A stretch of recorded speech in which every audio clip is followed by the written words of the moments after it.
Sir, Vidhan Parishad निवडणूक काल माघारीचा दिवस होता.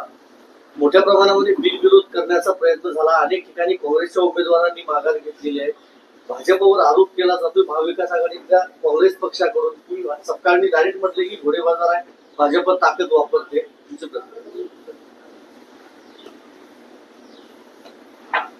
17 पैकी 6 जागा बिनविरोध झाल्या आणि या 6 जागा बिनविरोध करण्यासाठी कालच मी सांगितलं की साधारण काल दिवसभरामध्ये 150 कोटी रुपये खर्च. त्याच्यामध्ये पुण्यातली माघार, छत्रपती संभाजीनगर मधली माघार, कोकणातली माघार. आज मी ते ट्विटवर टाकलेलं आहे आकडे सगळे.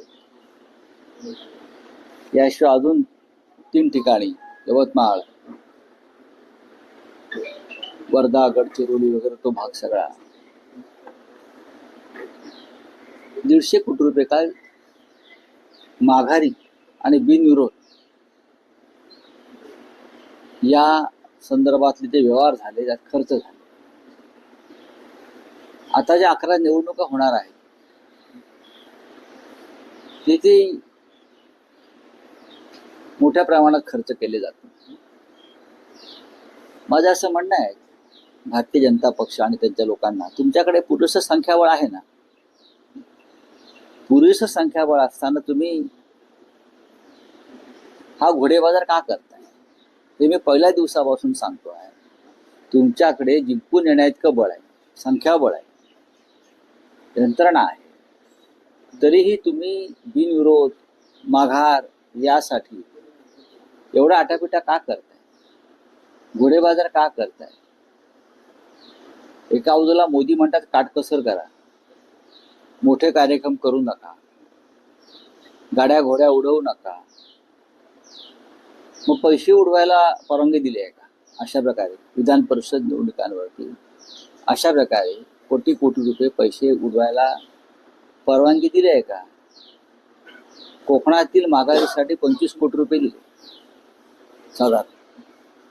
त्यातले 15 कोटी रुपये BKCतल्या सॉफिटेल हॉटेलमध्ये दिले. विचारा तुम्ही, जाऊन विचारा, घेणाऱ्यांना आणि देणाऱ्यांना विचारा या निर्लज्जपणावर. संभाजीनगरमध्ये सुद्धा साधारण तेवढीच रक्कम लेनदेन झाली. पुण्यातले तर आकडे आज प्रसिद्धच झालेले आहेत.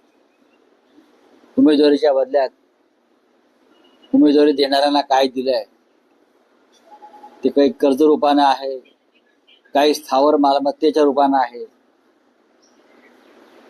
या महाराष्ट्रात हे चित्र जे निर्माण झालंय भारतीय जनता पक्षाच्या कृपेने, हे फक्त लोकशाहीला कलंक लावणारं नाही, तर या महाराष्ट्राची प्रतिमा, प्रतिभा, संस्कृती यांना सुद्धा काळीमा फासणारा हा प्रकार आहे. मी वारंवार तेच सांगतो आहे, तुमच्याकडे पुरेसं संख्याबळ नाही तर 5वी संख्याबळ आहे, 5वी, तरीही तुम्ही हे उद्योग का करताय? तुम्हाला ही नशा जडली आहे का? ही नशा जडली आहे का तुम्हाला? पैसे उडवायचे, पैसे माणसं विकत घ्यायचीच आहेत. लोक पाहतायत आणि आता झुरळं पण रस्त्यावरती उतरायला लागले. लक्षात घ्या, तुम्हाला याचं उत्तर द्यावं लागेल. तुम्ही सुरुवातीपासून म्हणत होतात की संख्याबळ नाही, ही निवडणूक लढता कामा नये, पण महाविकास आघाडीच्या बैठका झाल्या, अनेक उमेदवार आणि तरीही निवडणूक लढली. तर या उमेदवारांनी व्यक्तिगत स्वार्थापोटी पक्ष नेतृत्वाचा विश्वासघात केला. व्यक्तिगत स्वार्थापोटी आणि पक्ष नेतृत्वाला अंधारात ठेवून या माघार घेतलेल्या. उमेदवारी घेताना तुम्ही पक्ष नेतृत्वाकडे आलात. मला तर आश्चर्य वाटतं, कोकणातले एक उमेदवार आमचे पूर्वीचे संघ परिवारातले जे नीतिमान, नैतिकता वगैरे, मातोश्रीवरती येऊन बाळासाहेब ठाकरे यांच्या तसबिरीच्या साक्षीनं नॉमिनेशन का उमेदवारी अर्ज घेतात. तिथून ते सिद्धिविनायक मंदिरात जातात. सिद्धिविनायकाच्या पायाशी तो उमेदवारी अर्ज ठेवतात, सिद्धिविनायकाचे आशीर्वाद घेतात, कपाळाला सिद्धिविनायकाचा शेंदूर लावतात, काय ते लावतात, प्रसाद घेतात, पिळा लावतात. हिंदुत्ववादी ना. आणि कोकणात जाऊन हिंदुत्वाचा पूच लावतात. सगळे हिंदुत्ववादी एकत्र आले गद्दारीसाठी. फोटो पहा मी टाकलाय. म्हणजे स्वतःला हिंदुत्ववादी समजणारे सगळे सो कॉल हिंदुत्ववादी बेईमानी करण्यासाठी एकत्र आले. कोणत्या वेद पुराणामध्ये अशा प्रकारे बेईमानीला स्थान दिलंय? कोणत्या उपनिषदांमध्ये अशा प्रकारे गद्दारीला स्थान दिलंय? दुबळे होते उमेदवार, पण ते असं म्हणतात- नाही, उमेदवार चोर होते, हे माझं काय म्हणणं. पण ते असं म्हणतात की मी उद्धव ठाकरेंशी संपर्क करण्याचा अजिबात नाही. त्यांनी असं म्हटलं की माझी नाही. हातची पायाशी न चर्चा करता आता हा, हाकल- विनायक राऊत हे भाट आहे असं देखील ते म्हणतात. मला माहित नाही त्याविषयी कोण भाट आहेत किंवा काय ते. जर तुम्ही माननीय उद्धवजींकडून उमेदवारी अर्ज घेऊन दिलात, तुम्ही लढताय म्हणून, तुमच्यासाठी आम्ही शेतकरी कामगार पक्षाशी सतत चर्चा करत राहिलो की त्यांच्या उमेदवारांनी माघार घ्यावी म्हणून. 12:30 वाजेपर्यंत उमेदवार माझ्याशी बोलत होते शिका पक्षाच्या उमेदवारांच्या माघारी संदर्भात. आणि तुम्ही साधारण 1 वाजता भाजपच्या एका मंत्र्याबरोबर कोकणातल्या जाऊन माघार घेता. याच्याबाबत तुम्ही आत्मचिंतन केलं पाहिजे स्वतः. त्यांनी आपलं काय चुकलंय. इतरांवरती आरोप करून काय होणार नाही. मुळात मी ह्या संपूर्ण प्रक्रियेमध्ये नाही पहिल्या दिवसापासून, आपल्याला माहिती आहे. तरीही कोकणातल्या जागेसाठी कोणीतरी जिद्दीने लढण्याचा प्रयत्न करतोय. म्हणून मी त्यात शेवटच्या 2 दिवसामध्ये मी त्याच्यामध्ये थोडा सहभागी झालो की त्यांना मदत व्हावी. पण मी म्हटलं ना की कोट्यावधीचे व्यवहार भारतीय जनता पक्ष, मिंदे गट, अजित पवार गट हे करत असतील. त्यांच्याकडे संख्याबळ असताना सुद्धा तर मला वाटतं त्यांना ही नशा चढलेली आहे आणि ही नशा उतरताना कठीण आहे. पण त्यांची हकालपट्टी म्हणजे डोंगरगावकर आणि बाळामाने यांची हकालपट्टी करून त्यांचा मार्ग अधिक सोपा नाही, ठीक आहे. बघा की अशी घाण नको. राजकीय नाही, वाटचाल अधिक सोपी झाली. मग आमच्याकडे असून तरी काय उपयोग आहे आमच्या वाटचालीला? तुम्हाला साधी कर्टसी नाहीये, कृतज्ञता नाहीये. मागे घेण्यासंदर्भात पक्ष नेतृत्वाशी चर्चा करावी. शेवटच्या मिनिटापर्यंत आम्ही तुमच्यासाठी प्रयत्न करत होतो, हे चुकीचं आहे. हे त्यांनाही माहिती आहे त्यांनी अपराध केले. नाही, पण निष्ठावंत उमेदवार मिळाले नाहीत का महाविकास आघाडीला? इतक्या मोठ्या प्रमाणात जर माघार घेतली जात असते आता एकनाथ शिंदे निष्ठावंत नव्हते का? एकनाथ शिंदे, दादा भुसे, नारायण राणे, छगन भुजबळ, किंवा तिकडे दिलीप वळसे पाटील, हसन मुश्रीफ, हे सगळे निष्ठावंतच होते. हो, काय निष्ठेची किंमत. त्यामुळे राऊतसाहेब महाविकास आघाडीच्या बैठका व्हायच्या, जवळपास 2-2, 2.5 तास चर्चा व्हायची. मी त्यात नव्हतो. नाही, तुम्ही नव्हता. ते निरर्थक होतं असं माझं काय म्हणणं होतं. त्याच्यामध्ये मी पहिल्या दिवसापासून हे म्हणत होतो की आपण फार सावधपणे याच्यामध्ये पावलं टाकली पाहिजे. खरोखर लढणारे लोक आहेत, त्यांना तावून सुलाखून वाजवून त्यांना उमेदवारी दिला पाहिजे. अशा निवडणुकीमध्ये उमेदवारा घेऊन त्याचं विक्री केली जाते. हा राजकीय ज्ञान असलेला सामान्य कार्यकर्ता सुद्धा सांगू शकतो. त्यामुळे राऊतसाहेब पुण्याच्या उमेदवारीवरून जे सगळं झालं संपूर्ण महाराष्ट्रानं बघितलं की एनसीपी अजित पवार पक्षामध्ये काय परिस्थिती होती. विक्रम काकडे यांच्यासाठी संजय काकडेंनी शरद पवारांना फोन केल्याचं कळतंय. त्यानंतर शरद पवारांनी आपला अधिकृत उमेदवार मागे घेतला. आश्चर्य वाटतंय, धक्का आहे की हे होणारच होतं? हे अपेक्षित होतं. धक्का कशाला बसेल? ज्या प्रकारचं राजकारण महाराष्ट्रात सुरू आहे त्याच्यामुळे याच्यामध्ये धक्का बसावा असं काही नाही. या सगळ्या गोष्टी अपेक्षित आहेत आणि त्याच्यावरती आता आम्ही किती वेळा चर्चा करायची. पण राऊतसाहेब एक आहे की विधान परिषद असेल किंवा राज्यसभा, अलीकडे महाराष्ट्रामध्ये हा एक पायंडा बनत चाललाय की निवडणुका बिनविरोध व्हाव्या. निवडणुका नाही, चांगल्या हेतून जर बिनविरोध होणार असतील तर त्याचं स्वागत केलं पाहिजे चांगल्या हेतून. पण काल जो प्रकार घडला बिनविरोध पॅटर्नचा, त्याचं स्वागत करणं म्हणजे लोकशाहीच्या पाठीत खंजीर खुपसण्यासारखं आहे. निवडणूक हा संविधानाने दिलेला अधिकार हक्क आहे मतदान करण्याचा. विधान परिषदेचं मतदान हे गुप्त असतं, राज्यसभेचं उघड असतं. या दोन्ही गोष्टी लक्षात घेतल्या तर राज्यसभेची निवडणूक बिनविरोध होऊ शकते. उघडपणे कोणी रिव्होल्ट करणार नाही, त्यांचं ताबडतोब आमदारकी जाऊ शकते. पण विधान परिषद हे गुप्त मतदान आहे. मग भारतीय जनता पक्ष आणि त्यांचे मित्र पक्ष का घाबरले निवडणूक घेण्यासाठी? घाबरायचं कारण काय? तुमच्याकडे संख्याबळ असताना तुम्हाला निवडणूक घ्यायची नाही, याचा अर्थ तुमची मतं फुटतील, फोडली जातील, किंवा अनेक मतदार हे सतत विवेक बुद्धीला स्मरून मतदान करतील.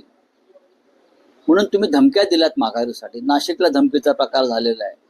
सोलापूर विधान परिषद मतदारसंघामध्ये काँग्रेसच्या उमेदवाराला धमक्या दिलेल्या आहेत. अन्य ठिकाणी दबाव झालेले आहेत. ह्याची तुम्हाला खरं म्हणजे गरज नाही. नवनीत राणा यांनी उपमुख्यमंत्री सुनेत्रा पवार यांची भेट घेतलेली आहे. मग ही का बातमी झाली का? नाही, ते नाही, ही राज्यसभेसाठी इच्छुक ही आहेत. बातमी झाली का? तसं असेल तर मला सांगा. जर्नलिझम मी पण करतो. मी जर्नलिझमला आजपासून रामराम करेन. सर, इंडिया आघाडीत बैठकी आधीच फूट पडल्याचं दिसतंय. का? डीएमके 8 जूनच्या बैठकीला उपस्थित राहणार नाही. उद्धव ठाकरे उपस्थित राहणार आहेत का? बघा, डीएमके हे तामिळनाडू विधानसभेच्या निकालानंतरच इंडिया ब्लॉकपासून दूर गेलाय, किंवा फूट पडले असं म्हणता येणार नाही. त्या बदल्यात आम्हाला टीव्हीके हा एक नवीन मित्र मिळालेला आहे. त्या टीव्हीकेच्या माध्यमातून काँग्रेसचा एक खासदार राज्यसभेत आलेला आहे, प्रवीण चक्रवर्ती. बरोबर आहे. एकमेव जागा जी होती तामिळनाडूची ती टीव्हीकेने काँग्रेसला दिली. त्याच्यामुळे फूट पडली म्हणून काय पर्याय मित्र तामिळनाडूतला इंडिया ब्लॉकमध्ये मला सहभागी होताना दिसतो.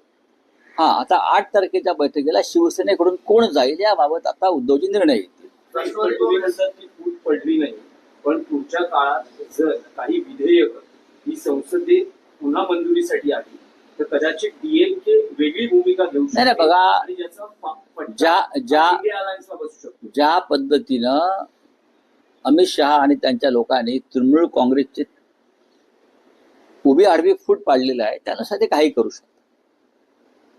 एखादं विधेयक मंजूर करण्यासाठी ते खासदारांचं अपहरण करून 5-25 किंवा त्यांना तुरुंगात टाकून सुद्धा विधेयक मंजूर करू शकतात. तेवढी त्यांच्यामध्ये आज क्षमता मला दिसते. महाराष्ट्र पॅटर्न जो शिंदेचा एकूण सत्ता स्थापनेचा होता तो आता पूर्ण देशात लोकप्रिय होताना पाहायला मिळतो. आणि भविष्यामध्ये जगात सुद्धा वापरला जाईल. फ्रान्स, अमेरिका, इंग्लंडमध्ये जर सरकार येत नसेल आणि विरोधी पक्ष मदत करत नसेल तर अमित शहाना तिकडे बोलवून किंवा त्यांच्या लोकांना त्या देशामध्ये बोलवून हा काय महाराष्ट्र पॅटर्न आहे याच्यावरती आंतरराष्ट्रीय स्तरावर युनोमध्ये चर्चा केली जाईल. महाविकास आघाडीमध्ये सर्वच उमेदवारांनी अर्ज मागे घेतलेला पाहायला मिळतो. तर कुठेतरी निरुत्साह किंवा समन्वयाचा अभाव हा दिसतोय का महाविकास आघाडी? 11 ठिकाणी निवडणुका कशा करतायत? मग सर्वच जे आपण म्हणताय, मग 11 ठिकाणी निवडणुका का होत आहेत?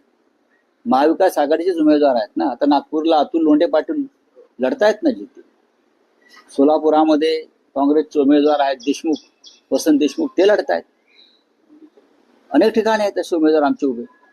वारंवार अशा घटना पाहायला मिळतात. कोकणामध्ये सुद्धा भास्कर जाधवांना गळाला लावण्यासाठी कुठेतरी रसिकेत महायुतीमध्ये पाहायला मिळतात. देखिए, इंडिया गठबंधन की एक महत्वपूर्ण बैठक दिल्ली में 8 जून को है. कांग्रेस के नेता जनरल सेक्रेटरी केसी वेणुगोपाल जी का उद्धव जी को उस बारे में फोन आया था, बातचीत हो गई है. हम सोचेंगे क्या करना है. महाराष्ट्र में भी बहुत काम है इस बार. बात रही डीएमके. देखिए, जब चुनाव हुआ तमिलनाडु के नतीजे आ गए, इसके बाद वहाँ जो परिवर्तन हो गया और कांग्रेस जिस तरह से टीवी के साथ सत्ता में शामिल हो गई, उसी दिन डीएमके ने इंडिया ब्लॉक से अपना नाता तोड़ दिया है. तो मुझे नहीं लगता है कि डीएमके के लोग उस बैठक में आएंगे. लेकिन अब तमिलनाडु में इंडिया ब्लॉक को एक नया मित्र मिला है टीवी के रूप से. विजय जो मुख्यमंत्री है थलपति उनके रूप से, तो उनके बारे में चर्चा होगी. मुझे नहीं लगता है फूट पड़ी. डीएमके ने संयम रखना चाहिए था. डीएमके ने संयम रखना चाहिए था। जिस तरह से स्थिति बनी है तमिलनाडु में, तो कांग्रेस के सामने कोई दूसरा पर्याय नहीं था। सर सीजेआई ने अलग अलग पार्टियों के नेता को बुलाया है, तो लेकिन विरोध ने बुलाया है। इस तरह आप जाने वाले हो क्या, किस तरीके से?